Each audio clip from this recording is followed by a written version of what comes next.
کئی حوالوں سے بیان کیا، بلکہ اگر میں کہوں کہ ان کی سیرت کے کئی عنوانات قرآن پاک نے مختلف انداز میں بیان کیے تو یہ بات بڑی درست ہوگی۔ حیرت کی بات ہے کہ قرآن مجید کے 30 پاروں میں حضرت ابراہیم علیہ السلام کا بار بار اللہ نے ذکر فرمایا۔ ان کی باتیں، ان کی گفتگو، ان کا مناظرہ، ان کا آگ میں جانا، ان کا اپنی قوم کو سمجھانا، حضرت ابراہیم کی جو رب نے آزمائش کی اس کا ذکر کرنا، 60 سے زیادہ آیات میں ان کا ذکر ہے، اور ایک پوری سورہ ابراہیم جناب ابراہیم کے نام کی قرآن پاک میں موجود ہے۔ حضرت ابراہیم علیہ السلام کا بیٹے کے لیے دعا مانگنا، پھر بیٹے کا پیدا ہونا، پھر بیٹے کا جوان ہونا، پھر اس بیٹے کا وادی غیر ذی زارعین میں اپنی ماں سمیت حضرت ابراہیم کا چھوڑ کے آنا، پھر اس بیٹے کا جوان ہونا، پھر اس کا ذبح ہونا، ہر چیز ہی قرآن نے بیان کی۔ پھر حضرت ابراہیم کا رب نے امتحان لیا، اس کا ذکر کیا۔ حضرت ابراہیم علیہ السلام نہ یہودی تھے نہ عیسائی تھے، وہ تو مسلمان تھے، ہر مشرک سے جدا تھے۔ بار بار قرآن پاک نے انہیں حنیف کہہ کے بیان کیا۔ اتنی باتیں بیان کی، اتنا ذکر کیا، اتنا حسن ہوا کہ جناب ابراہیم علیہ السلام کی محبت ہر قرآن مجید کو پڑھنے سننے ایمان رکھنے والے کے دل میں بیٹھتی گئی، اور پھر حد ہو گئی۔ رب کریم نے فرمایا وَاتَّخَذَ اللَّهُ إِبْرَاهِيمَ خَلِيلًا، فرمایا اللہ نے ابراہیم علیہ السلام کو اپنا گہرا دوست بنا لیا ہے۔ خلیل کا معنی اعلیٰ حضرت نے بیان کیا، گہرا دوست، گہرا۔ اور قربان جائیں میرے رسول کریم نے، آقا دو عالم نے، نبی رحمت نے، سرور سربراہ، شاہ حسینہ، آقا کریم صلی اللہ علیہ وسلم نے فرمایا لوگو میں جو تمہارے سامنے موجود ہوں تو میں بھی حضرت ابراہیم کی دعا بن کے آیا ہوں۔ اور حضور فرمانے لگے حضرت ابراہیم کے بالکل مشابہ تم نے دیکھنا ہو نا صورت و سیرت میں، تو فرمایا میں سب سے زیادہ حضرت ابراہیم سے ملتا ہوں۔ اتنی محبت۔ اب مجھے بتائیے حضرت ابراہیم کا یہ والا تذکرہ سن کے مسلمانوں کے دلوں میں ان کا کتنا کو پیار بیٹھ جاتا ہوگا، کتنی کی محبت چمکتی ہوگی، کتنا کو رنگ نکھرتا ہوگا۔ اور دل ہے کہ قرآن مجید پڑھنے والے کا دل، قرآن کو سمجھنے سیکھنے والے کا دل مائل ہو جاتا ہے حضرت ابراہیم کی طرف۔ ان کی باتیں، ان کے تذکرے، ان کی گفتگو اور ان کی سیرت کو بار بار پڑھنے کو جی چاہتا ہے، محو ہو جانے کو دل کرتا ہے۔ اتنا اللہ نے حضرت ابراہیم سے پیار فرمایا ہے، اور متعدد مقامات پر ان کے تذکرے قرآن پاک میں موجود ہے۔ ہمارا یہ ذہن ہونا چاہیے، ہماری یہ سوچ ہونی چاہیے کہ جن چیزوں کو قرآن پاک اس محبت کے ساتھ بیان کرتا ہے ہمارے دلوں میں وہ محبتیں پوری بیٹھ جائیں، پوری بیٹھ جائیں۔ ہمارے ہاں مزاج کچھ عرصے سے بنا ہے کہ لوگ کوئی ایسا نام بچے کا رکھنا چاہتے ہیں جو پہلے کسی کا نام ہو، بڑے بڑے نام ڈھونڈ کے لاتے ہیں، ان کے معنی پوچھتے ہیں، بڑا گہرا جا کے وہ سفر کرتے ہیں اور کوئی خاص نام رکھنا چاہتے ہیں۔ میں اکثر کہتا ہوں کہ اولادوں کے نام یا صحابہ کے ناموں پہ رکھو، یا اہل بیت اطہار کے ناموں پہ رکھو، اور زیادہ برکت لینی ہو تو انبیاء کرام کے ناموں پہ رکھو۔ تھوڑا سا پیچھے جائیں آپ، تھوڑا سا پیچھے، تو ہمارے کتنے بزرگوں کا نام ابراہیم ہوتا تھا، کتنوں کا اسماعیل ہوتا تھا، کتنوں کا اسحاق ہوتا تھا۔ یہ کتنے ذوق والے لوگ تھے کہ انہوں نے ان تذکروں سے محبت کی، ان ناموں سے پیار کی، ان ناموں کو انہوں نے حرز جاں بنایا۔ میں آپ کی ذاتی بات بتاتا ہوں، ایک دفعہ مجھ سے کسی نے نام پوچھا تو میں نے کہا کہ بچی کا نام ہاجرہ رکھ لو۔ کہنے لگے یہ تو بزرگ عورتوں کا نام ہوتا ہے، تو میں نے کہا رکھ لو، یہ بھی بزرگ ہو ہی جائے گی ایک دن۔ بھائی بچی نہیں بزرگ ہونا ہے نا، لیکن وہ مطلب یہ تو بزرگوں کے نام ہے، یہ تو وڈیرے والا نام ہے۔ تو میں نے کہا کہ آپ دعا کریں نا کہ اللہ تعالیٰ اسے جوان بھی کرے، پھر عمر لمبی دے، وہ وقت بھی آئے کہ جس میں لوگ اسے بزرگ بھی کہیں۔ ان ناموں کو اب ہم نے کیا نام سمجھ لیا ہے کہ یہ تو وہ بزرگوں کے نام ہیں۔ ان لوگ پر اپنی عقل کی بنیاد پر چیزوں کو سمجھنا چاہتے ہیں، وحی کی بنیاد پر نہیں۔ معاذ اللہ دیکھ لیں آپ، جگہ جگہ بت پرستی ہو رہی ہے، اور بڑے بڑے پڑھے لکھے لوگ۔ میں نے میلاد شریف کے موقع پر دوستوں سے کہا تھا کہ ایسا نہیں ہے کہ وہ لوگ پڑھے لکھے نہیں ہیں، بڑے بڑے پڑھے لکھے PhD اسکالر، بڑے بڑے MPhil کے مقالے لکھنے والے، ماسٹر کی ڈگریاں رکھنے والے ایسے بیوقوف ہیں کہ خود جا کے کہتے ہیں بت خانے میں معاذ اللہ کہ ایک بت دے دو، رنگ یہ والا ہو، وزن اتنا کو ہو، جگہ اتنی ہے، اتنی کو جگہ پہ پھیٹا آ جائے، اور پھر وہ گھر لے کے جاتے ہیں تو مرمت کرانے بھی لاتے ہیں، کہتے ہیں آنکھ نکل گئی دوبارہ لگا دو۔ کیسے بیوقوف ہو، اس کو معاذ اللہ خدا بنائے ہوئے ہو، جس کے بارے میں تمہارا یہ گمان ہے کہ یہ ہمارا رب ہے، معاذ اللہ تم اس کو مرمت کرانے لائے ہوئے ہو، اس کا رنگ اتر گیا رنگ کرانے لائے ہوئے ہو۔ میں آپ یقین کریں کبھی کبھی محض حیرت ہو جاتا ہوں، میں سوچتا ہوں ہم لوگوں کو محنت کر کے دین حاصل کرنا پڑتا تو بڑا مشکل تھا۔ بڑے بڑے پڑھے لکھوں کی عقلوں پہ پردے پڑے ہوئے ہیں، یہ تو خدا نے رحمت کی ہے، پیدا ہی اس ماں کی گود میں ہوئے ہیں جس نے پیدا ہوتے ہی کہا بیٹا پڑھو بالغ العلا بکمالہ کشفت دجا بجمالہ حسنت جمیع خصالہ صلو علیہ وآلہ۔ ہمارے ہاں تو لوریاں ہی حضور کی نعتوں کی اللہ تبارک و تعالیٰ کی توحید کی ملی، اس پر سجدہ شکر ادا کرنا تھا، ورنہ بڑے بڑے سمجھدار کہلانے والے لوگ بڑے ہوئے۔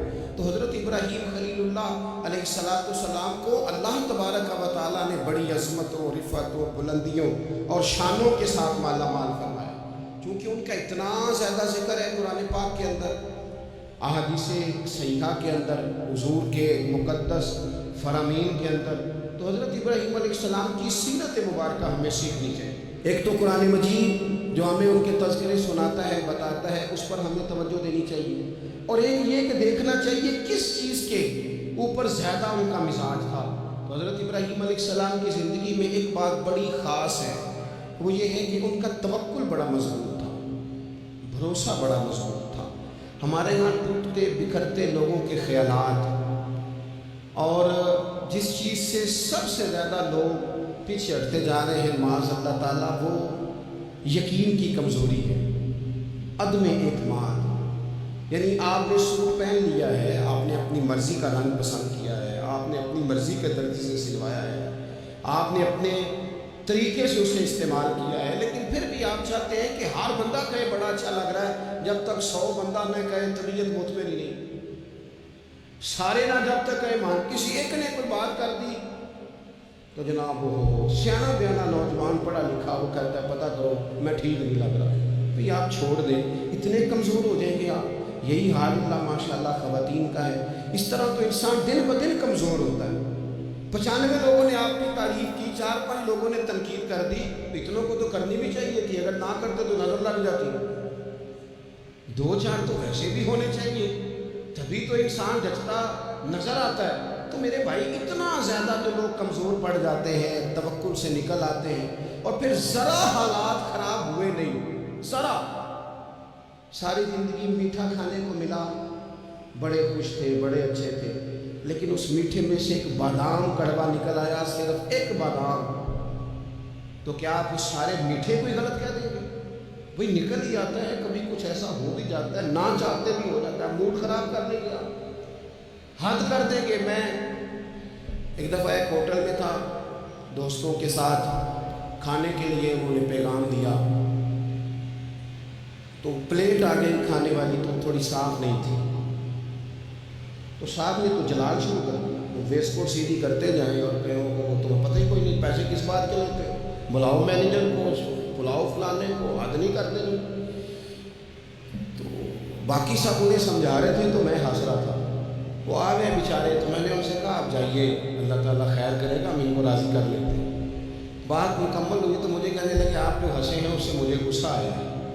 میں نے کہا آپ کو غصہ ہی دلانے کے لیے میں ہنسا تھا، او خدا کے بندے، 4000 روپے کی تو نے روٹی کھانی ہے، اور جتنی گھر میں تیری بات مانی جاتی ہے وہ خیال، میرا خیال ہے ہمیں پتہ ہی ہے۔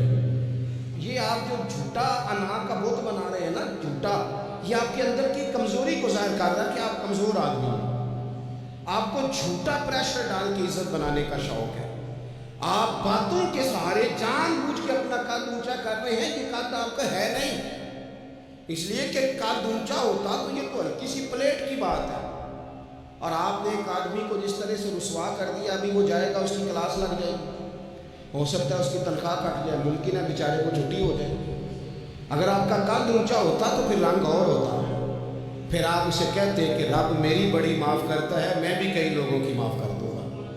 لیکن یہ تو جھوٹی نام کے لوگوں نے ہمارے اندر وہ جو یقین کی کمزوری ہے، ہمارا خیال دیکھو عزت اللہ دیتا ہے، وہ کہانیاں بنا کے لینی ہے، لوگوں کے سامنے اپنا جعلی روپ پیدا کر کے لینی ہے، کبھی بھی یہ کام نہ کرے، یہ انسان کو کمزور کرتا ہے۔ آپ کے جانے کے بعد پھر جو آپ پر تبصرے ہوتے ہیں وہ سننے قابل ہوتے ہیں کہ دیکھو یہ اس بندے کی حیثیت ہے، کیا کرنا چاہ رہا ہے۔ حضرت ابراہیم کی زندگی میں مضبوط توکل، اور یہ ضروری نہیں کہ آپ کے پیچھے ہزاروں لوگ ہی ہوں، سینکڑوں لوگ ہی ہوں تو تبھی کام بنتا ہے۔ ہر کام کو جمہوریت کے رنگ میں نہ تولے۔ عزیز بھائی، حضرت ابراہیم کو آگ میں ڈالا جا رہا تھا، ایک بندہ بھی نہیں تھا، خدا را غور کرنا، وہ ایک بھی نہیں تھا جو کہتا کہ خلیل کو آگ میں نہ ڈالو۔ لیکن جب منجنیق تیار ہو گئی، حضرت ابراہیم کو رکھ لیا۔ کبھی تو بندے کا حوصلہ ٹوٹتا ہے نا، کبھی تو وہ کمزور پڑتا ہے، لیکن یہ نہیں پڑھتے یہ خلیل اللہ ہے۔ جب آپ کو انشراح صدر ہو جائے، آگ میں ڈالا جا رہے ہیں،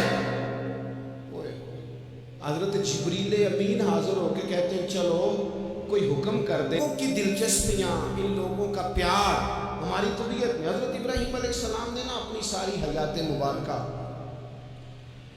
لوگوں کو دین کا صحیح سبق پڑھاتے گزاری۔ عقائد جو ہوتے ہیں نا، ان کی پختگی انسان کو پختہ کرتی ہے۔ جب تک لوگ نظریاتی طور پر پختہ نہیں نہ ہوتے، وہ زندگی میں کسی شعبے میں بھی مومن بن کے وقت نہیں گزار سکتے۔ لوگوں کا عقیدہ توحید و رسالت اگر پختہ ہو جائے، عقیدہ توحید و رسالت اگر مضبوط ہو جائے، تو یہ جتنے لوگ پریشان ہوتے ہیں کہ پتہ نہیں کوئی جادو آ گیا ہے، پتہ نہیں کوئی سازش ہو گئی ہے، پتہ نہیں کوئی نظر لگ گئی ہے، پتہ نہیں فلانا میرے خلاف کیا کر رہا ہے، ان ساری آزمائشوں سے بندہ باہر آ جاتا ہے، عقیدہ ہی بڑا مضبوط ہے۔ اور جب انسان ڈرنے لگ جاتا ہے سانپ سے، تو پھر ایک وقت آتا ہے وہ رسیوں سے بھی ڈرتا ہے۔ حضرت ابراہیم علیہ السلام ہو یا جتنے بھی انبیاء کرام گزرے ہیں، یا جتنے بھی ہمارے پاس آسمانی وحی کی تبلیغ کرنے والے نبی گزرے ہیں، ان سب نے عقیدہ توحید کی مضبوطی لوگوں کو سکھائی۔ کچھ عرصے سے لبرل لوگوں نے اور بعض دین بیزار لوگوں نے اس طرح کر کے دین بیان کرنا شروع کیا ہے کہ ایک پورا فتنہ دنیا کے اندر آ گیا ہے۔ وہ فتنہ کون سا ہے؟ عقل کو زیادہ استعمال کرنے کا فتنہ، کہ یہ چیز میری عقل نہیں مانتی لہذا میں قبول نہیں کرتا۔ وہ لوگ پھر آہستہ آہستہ دور نکل جاتے ہیں۔ دین اسلام روحانی دین ہے، تو بعض عقلی دلائل جن سے بندے کو پوری طور پر سمجھایا جا سکے، سکھایا جا سکے، حضرت ابراہیم علیہ السلام ان کا بار بار بیان فرماتے۔ دیکھیں، رب وہ ہوتا ہے جو حی بھی ہو قیوم بھی ہو۔ رب کی شان یہ ہے نہ اسے نیند آتی ہے نہ اسے اونگ آتی ہے۔ رب کی شان یہ ہے کہ وہ ہر وقت، ہر لمحہ، ہر گھڑی اپنے بندوں کو دیکھتا ہے۔ وہ ہر ایک کی ضروریات سے آگاہ ہے، کسی کو کتنا چاہیے، کب چاہیے، کیا چاہیے، مالک ہر وقت جانتا ہے۔ اللہ تبارک و تعالیٰ اپنے بندے کے سکھ سے، دکھ سے، آزمائش سے، امتحان سے، کامیابی سے، ہر چیز سے آگاہ ہے۔ تو رب ہو بھی وہی سکتا ہے کہ جو اتنی طاقتوں کا مالک ہو۔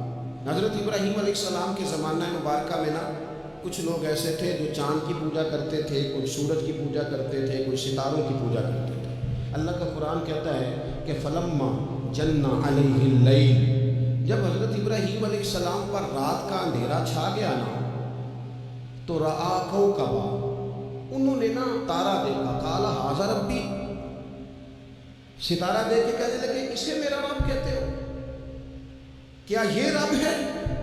فلما افلا، پس جب وہ ڈوب گیا، کالا لا احب الآفلین، کہنے لگے میں ڈوبنے والوں کو پسند نہیں کرتا۔ چمکتا ستارہ تم نے اسے خدا کہا، اور جب وہ ڈوب گیا تو فرمانے لگے یہ بھی کوئی رب ہو سکتا ہے جو شام کو چڑھے اور سویرے ہو ہی نہ، یہ کیسے رب ہو سکتا ہے؟ جب وہ چڑھا ستارہ تو فرمایا اسے میرا رب کہتے ہو، جب ڈوب گیا تو فرمایا میں ڈوبنے والا، میری سوچ بڑی ہے، میرا معیار بڑا ہے، میں ڈوبنے والوں کو مانا، اسے کیسے خدا مان لوں جو ڈوب بھی جائے؟ پھر کیا ہوا؟ فلما رأى القمر، پھر انہوں نے چاند دیکھا، بازغاً چمکتا ہوا، قال ھذا ربی، کہنے لگے اسے میرا رب کہتے ہو؟ فلما پھر وہ بھی ڈوب گیا، چاند بھی ڈوب گیا۔ قالا لئن لم یہدنی ربی لأکونن من القوم الضالین، فرمانے لگے اگر میرا رب مجھے پہلے سے ہدایت نہ دیتا تو میں بھی گمراہ لوگوں میں سے ہو جاتا۔ وہ چاند جو رات کو چڑھا اور سویرے ملا ہی نہیں، وہ کیسے خدا ہو سکتا؟ خدا تو وہ ہے کہ جس کو جب پکارو وہ پکار کو سنے، وہ میدان میں بھی سنے، وہ گھر میں بھی سنے، وہ اندھیرے میں بھی سنے، وہ روشنی میں بھی سنے۔ وہ ایسا مالک ہے کہ جس کا دیا ہوا رزق ماں کے پیٹ میں بھی پہنچے اور اس کی دی ہوئی زندگی قبر میں بھی بندے کے ساتھ چلی جائے، قبر کے اندر بھی بندہ اٹھ کے بیٹھ جائے خدا کی دی ہوئی توفیق سے، وہ رب ہے۔ پھر جب سورج کو چمکتے ہوئے انہوں نے دیکھا، قال ھذا ربی ھذا اکبر، کہنے لگے کیا اسے میرا رب کہتے ہیں؟ یہ تو بڑا بھی ہے، سورج تو بہت بڑا ہے، اسے رب کہتے ہو؟ فلما افلت، پس جب وہ بھی غروب ہو گیا، قال یا قومی انی بریء مما تشرکون، فرمانے لگے لوگوں میں بری ہوں اس سے جو تم رب کے ساتھ شریک ٹھہراتے ہو، میں ان سب سے بری ہوں، تو آپ پھر کیا ہیں؟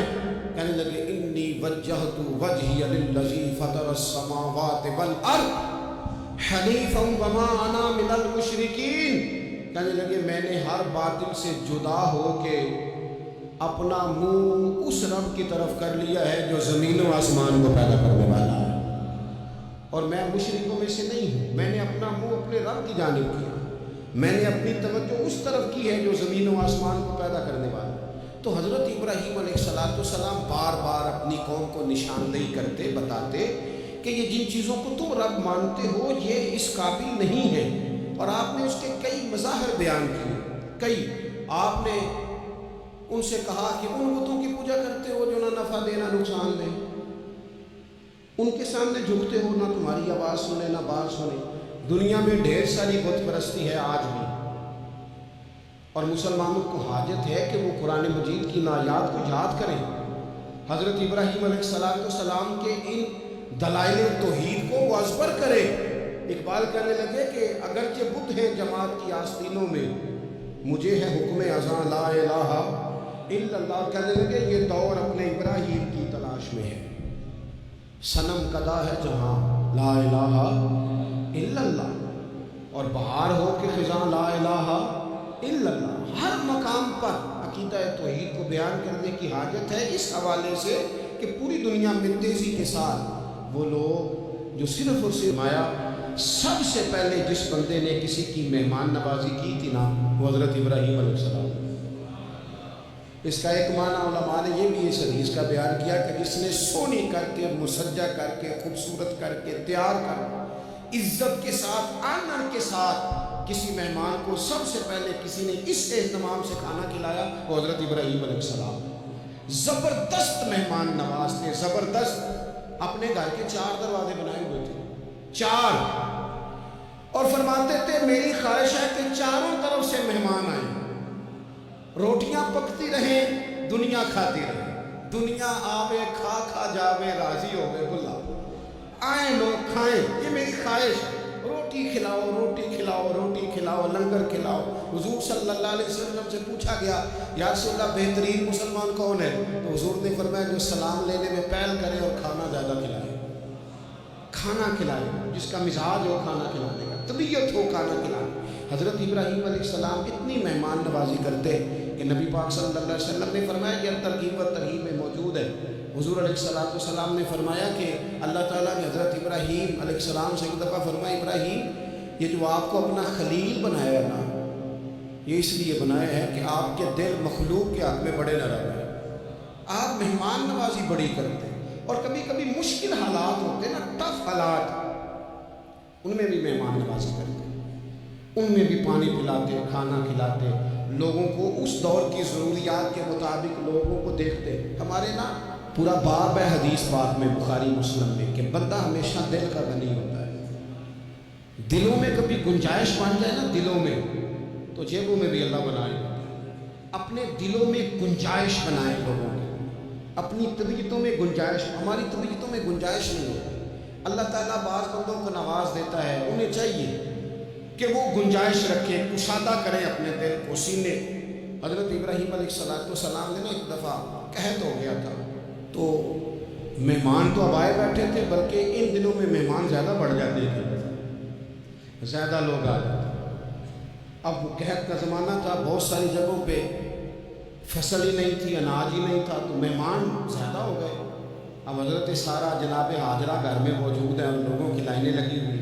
حضرت ابراہیم علیہ السلام کا مصر میں ایک دوست تھا، حضرت حکیم الامت نے اس کو لکھا ہے، آپ نے نا اس کو کچھ سامان بھیجا، بوریاں بھیجی، فرمایا یار تیرے پاس گندم ہے تو ذرا گندم کی بھر دے بوریاں، مہمان بڑے آ گئے ہیں، روٹی کھلانی ہے لوگوں کو۔ حضرت ابراہیم نے وہ چند بوریاں اپنے اس مصری دوست کی طرف بھیجی کہ گندم کی بھر دو، مہمان زیادہ آ گئے ہیں تو یہاں تو قحط ہے۔ اب وہاں جب گئے لینے کے لیے خدام اونٹ لے کے، بوریاں لے کے، تو اس نے کہا جی غلہ تو یہاں بھی ختم ہو گیا، اب یہ خالی بوریاں لے کے واپس آ گئے۔ اب ان جانے والے خدام کو بھی پتہ تھا، جو قریب رہنے والے ہوتے ہیں وہ خانقاہوں کے، آستانوں کے، مدارس کے، مراکز کے مزاج سے بھی آگاہ ہو جاتے ہیں۔ ان کو پتہ تھا کہ اب مہمان تو بیٹھے ہیں، بیسیوں، درجنوں، سینکڑوں، تو سب کو پتہ ہے کہ بھئی گندم آ رہی ہے، مصر سے آنا ہے تو کھانا ملنا ہے۔ اب بوریاں جب خالی آئیں گی تو بڑا مسئلہ بن جائے گا، ان کے تو دل کمزور پڑ جائیں گے۔ انہوں نے کہا کہ تسلی دیتے ہیں، ان کو تسلی دیتے ہیں، رستے میں نا کچھ ریت بوریوں میں بھر لی تاکہ فوری طور پہ دیکھنے والے پریشان نہ ہوں۔ ریت بھر کے لے جاتے ہیں اور پھر جا کے آرام سے رکھ دیں گے، پھر حضرت ابراہیم سے گزارش کریں گے غلہ نہیں ملا، وہ ایک خوبصورت سا آواز کریں گے، لوگوں کو دلوں کو تسلی ہو جائے گی اور پھر اگلا بندوبست کر دیں۔ اب وہ بوریاں ساری کی ساری ریت سے بھری رکھی۔ حضرت مفتی احمد یار خان صاحب رحمۃ اللہ علیہ نے لکھا ہے کہ وہ بوریاں لا کے جب لوگوں نے آتے دیکھی بوریاں، تو طبیعت لوگوں کی کئی دنوں کا کھانا نہیں کھایا تھا، حشاش بشاش ہو گئی، بچے، بوڑھے، بیمار، سبھی کے دل تسلی میں آ گئے کہ آج کھانا ملے۔ بوریاں ایک کونے میں رکھ دیں۔ حضرت ابراہیم آرام فرماتے کہیں یا کسی ذکر و فکر کی مصروفیت میں مشغول تھے، ظاہراً انہیں بتایا نہ گیا۔ اب وہ جہاں گندم رکھی جاتی تھی وہاں جا کے وہ ریت کی بوریاں رکھ دیں، وہ خدام وہاں سے ہٹ گئے چونکہ وہ گھر کا حصہ تھا۔ اب جناب حاجرہ حضرت سارہ اٹھی، ریت والی بوریاں جب کھولی تو بہترین گندم نکلی اندر سے۔ اللہ تعالیٰ جب رزق دیتا ہے تو پھر بغیر، اور واللہ خیر الرازقین، بہترین رزق دینے والا اللہ، سب سے بہتر رزق دینے والا۔ وہ کھولا ان کو، بہترین گندم نکلی۔ انہوں نے فوراً کنیزیں جو تھے ان کو بلایا، گندم پیس لی گئی، اسی وقت کھانا پکنے لگا۔ حضرت ابراہیم تشریف لائے، کھانا چل رہا ہے، لوگ لنگر کھا رہے ہیں۔ اب وہ خدام بھی پریشان تھے کہ بھئی ہم تو لائے تھے ریت، یہ گندم کیسے آ گئی؟ حضرت سارہ جناب فرمانے لگے حکم تو ہے پر جبریل تیرے لیے کوئی نہیں، خدا را مسلمانوں اس پر کبھی غور کرو۔ ساری زندگی کہا رب راضی ہو جائے، رب راضی ہو جائے، رب، کبھی خود بھی تو رب سے راضی ہو کے دیکھو نا۔ رضی اللہ عنہم ورضوا عنہ، اللہ نے مومن کی شان یہ بیان کی ہے کہ اس سے اللہ راضی ہوتا ہے اور وہ اپنے اللہ سے راضی ہوتا ہے۔ صحابہ سے اللہ راضی تھا اور صحابہ بھی اپنے اللہ سے۔ حضرت سفیان ثوری دعا مانگ رہے تھے، یا اللہ راضی ہو جائے، یا اللہ راضی ہو جائے، یا اللہ راضی ہو جائے، تو حضرت رابعہ بصریہ پردے کے پیچھے تھی، انہیں جلال آ گیا، کہنے لگی سفیان بس کر۔ آپ کہنے لگے رابعہ تجھے کیا ہوا، تو کیوں غصہ کر رہی ہے؟ کہنے لگی اپنے رکھ ہاتھ سینے پر اور بتاؤ تو اپنے رب سے راضی ہے؟ تو روز کہتا ہے فلاں شے چاہیے فلاں، پہلے تو راضی ہو نا۔ فرمانے لگی تو ہی آج تک راضی نہیں، پہلے تو کہہ مالک تو نے جس حال میں رکھا ہے میں راضی ہوں، تو راضی ہو، وہ تو کریم ہی بڑا ہے، تیرے دو آنسوؤں سے بھی راضی ہو جائے گا، تو ہی نہیں راضی ہو رہا۔ آپ ذرا اس کا ذائقہ لیں۔ حضرت جبریل امین علیہ السلام نے کہا کوئی حکم؟ فرمایا تیرے لیے کوئی حکم نہیں۔ تو حضرت جبریل عرض کرتے ہیں، حضرت جبریل عرض کرتے ہیں پھر اے خلیل آپ رب سے ہی عرض کر لیں، دعا کر لیں، وہ تو کریم ہے، ابھی بارش برسائے گا، یہ آگ گئی، کوئی انتظام فرما، کرے دعا، کبھی تو راضی رہے نا ہم رب کی تقسیم پر، کبھی تو ٹھہرے نا کہ ٹھیک ہے، ٹھیک ہے، دکھ قبول محمد بخشا، اوے راضی رہن پیارے، وہ کبھی تو کہے نا کہ یہ سونا ہی میرے دکھ وچ راضی، پھر میں سکھ نو چلے داواں۔ کبھی تو کہے نا اگر اس نے بیمار کیا تو قبول ہے مجھے بیماری، اگر اس نے غریبی دی ہے تو قبول ہے، اگر نہیں اس نے اولاد دی تو قبول ہے، کبھی تو راضی ہونا۔ حضرت ابراہیم سے جناب جبریل نے کہا اللہ سے دعا کر لیں، تو پلٹ کے دیکھا حضرت خلیل نے، ان کو منجنیق میں رکھا گیا ہے، آگ میں ڈالے جا رہے ہیں، اللہ سے دعا کر لیں، تو پلٹ کے دیکھا سامنے آگ ہے، آسمان سے باتیں کر رہی ہے۔ حضرت ابراہیم پلٹ کے کہنے لگے جبریل تو بتا، رب کو پتہ نہیں اس کا خلیل کس حال میں ہے، اسے پتہ ہے کہ نہیں؟ تو حضرت جبریل ہر پیغمبر کی بارگاہ میں حاضر ہونے والے عرض کرنے لگے ہاں اسے تو پتہ ہے۔ کہنے لگے جاؤ پھر، اگر رب کی رضا یہ ہے نا کہ خلیل آگ میں جائے تو خلیل پورا تیار ہے جانے کے لیے، ہماری تیاری ہے، پوری تیاری، جس حال میں وہ چاہتا ہے ہم اس حال میں رہنے کو تیار ہیں، اور دکھ قبول نے محمد بخشا، بس دعا کرو راضی رہیں پیارے۔ اگر وہ اس حال میں راضی رکھنا چاہتا ہے تو شکوہ کس بات، شکایت کس بات، ٹھیک ہے۔ اگر وہ چاہتا ہے کہ ہم آگ میں جائیں تو کر لیا نا ہم نے تیاری ہے ہماری، تیار ہے جانے کو، ختم ہو گئی بات۔ میرے عزیز کبھی رب چاہی زندگی جی کے دیکھو، جو رب چاہی زندگی جیتے ہیں پھر رب کہتا ہے میں انہیں دوست بنایا کرتا ہوں، پھر انہیں میں دوست بناتا ہوں، پھر ان کے تذکرے قائم رہتے ہیں۔ حضرت ابراہیم علیہ السلام نے ہمیں توکل کا، اللہ کی رضا پہ راضی رہنے کا سبق دیا۔ زیادہ باتیں کرنے کا وقت نہیں بچتا، ارادہ ہوتا ہے کوئی زیادہ آپ سے گفتگو کی جا سکے، پر دامن وقت میں گنجائش تھوڑی ہوتی ہے، دو چار باتیں رہ گئی ہیں، جلدی سے عرض کرتا ہوں۔ نبی پاک صلی اللہ تعالیٰ علیہ وسلم نے فرمایا، اور امام ابو نعیم نے اس کو لکھا ہے کہ اللہ تعالیٰ نے حضرت ابراہیم کو وحی فرمائی تھی کہ اے میرے خلیل، آپ نے حسن اخلاق کا مظاہرہ کرنا ہے چاہے آپ کے سامنے کوئی بھی ہو، اور فرمایا رب کریم نے کہ اگر لوگ حسن اخلاق کا مظاہرہ کریں گے تو اے خلیل میں انہیں ابرار کے زمرے میں، نیکوں کے زمرے میں داخل کر لوں گا، اور فرمایا بے شک حسن اخلاق والوں کے بارے میں نے یہ حکم جاری کر دیا ہے کہ جو لوگ دنیا میں اچھے اخلاق کا مظاہرہ کریں گے اے میرے خلیل قیامت کے دن میں انہیں اپنے عرش کا سایہ عطا کروں گا۔ حضور فرماتے ہیں رب نے حکم دیا حضرت ابراہیم کا کہ سامنے کوئی بھی ہو آپ کا اخلاقی رویہ کبھی بھی کمزور نہیں ہونا چاہیے۔ ہم نہ بندہ دیکھ کے اخلاق کا مظاہرہ کرتے ہیں۔ میں کسی آفیسر کے پاس چلا جاتا ہوں، ایک دیندار آدمی سمجھ کے اس نے میری عزت کی، اچھی بات ہے، کسی کو ضعیف سمجھ کے اس نے عزت کر لی، اچھی بات ہے، اس کے گھر کا کوئی بڑا آ گیا اس نے عزت کی، اچھی بات ہے، لیکن دو چار جاننے والوں کے ساتھ اس نے اخلاق کا مظاہرہ کیا۔ لیکن اگر ایک غریب آدمی آ گیا اس کے